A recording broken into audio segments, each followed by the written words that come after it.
Kembali lagi bersama saya, Pipi Sophia dari mahasiswa manajemen FEB UGJ. Di video sebelumnya kita telah membahas tentang pembelajaran berbasis kompetensi. Nah, di video kali ini kita akan membahas tentang bagaimana sih cara untuk memperbaiki kompetensi yang baik dan benar. Yuk simak videonya agar kalian tahu ya. Selamat menonton.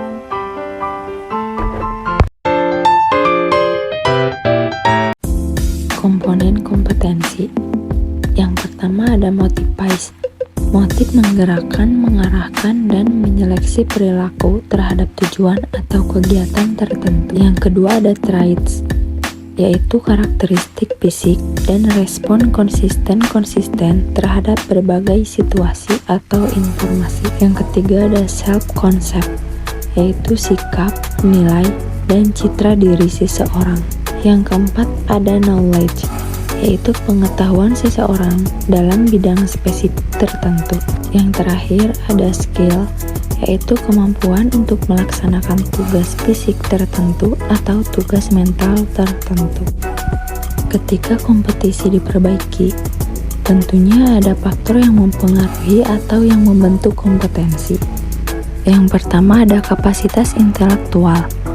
Kapasitas intelektual seseorang akan berpengaruh terhadap penguasaan kompetensi. Yang kedua ada isu emosional, yaitu hambatan dan blok emosional sering membatasi penguasaan kompetensi. Yang ketiga ada motivasi.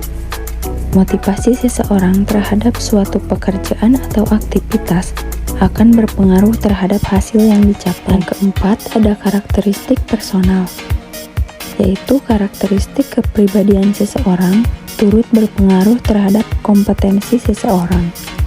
Yang kelima ada pengalaman. Pengalaman merupakan elemen penting dalam membentuk penguasaan kompetensi seseorang terhadap tugas. Selanjutnya ada keahlian atau keterampilan. Aspek keahlian atau keterampilan ini memegang peran penting dalam membentuk kompetensi. Yang terakhir ada kepercayaan dan nilai. Kepercayaan dan nilai seseorang terhadap sesuatu sangat berpengaruh terhadap sikap dan perilaku seseorang. Selanjutnya, tingkat perbaikan kompetensi ada 3. Yang pertama, mudah diperbaiki. Mengembangkan orang lain, efisiensi produksi, kerja tim, keahlian teknis, orientasi, pelayanan, mengelola kinerja. Yang kedua, agak sulit diperbaiki. Meliputi orientasi hasil, kualitas keputusan, pengaruh, penyelesaian konflik, pemikiran analisis kecerdasan organisasional. Yang paling tinggi yaitu ketika kompetensi sulit diperbaiki, meliputi inisiatif, inovasi, integritas dan kejujuran, pengelolaan tekanan kejiwaan, pemikiran konseptualis, dan fleksibilitas. Selanjutnya mengenai perbedaan kompetensi dan konsep lain. Kompetensi merujuk pada pendekatan perilaku. Perilaku tertentu dijadikan parameter untuk mampu melaksanakan pekerjaan secara efektif, berhasil, dan unggul atau superior. Selanjutnya ada komponen kompetensi. Komponen kompetensi terdiri dari dorongan, sifat, citra diri, peran sosial, dan kemampuan menurut Boyatzis 1982. Ada juga pemahaman kompetensi. Dalam hal pemahaman kompetensi, perlu dijelaskan pengertian tentang pengetahuan, keterampilan, kemampuan, dan bakat untuk mengetahui sejauh mana perbedaan atau kesamaan dari konsep tersebut menurut Spencer 1993. Selanjutnya ada pengetahuan seseorang.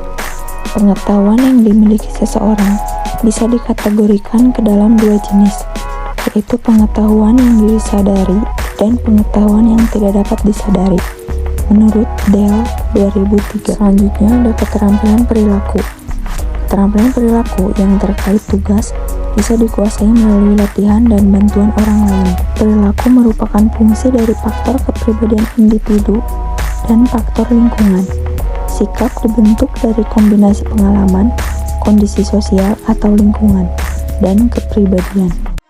Itulah sedikit penjelasan mengenai cara memperbaiki kompetensi. Semoga teman-teman yang sudah menonton dapat memahaminya ya. Dan jangan lupa untuk di like, comment, subscribe channel ini ya. Dah.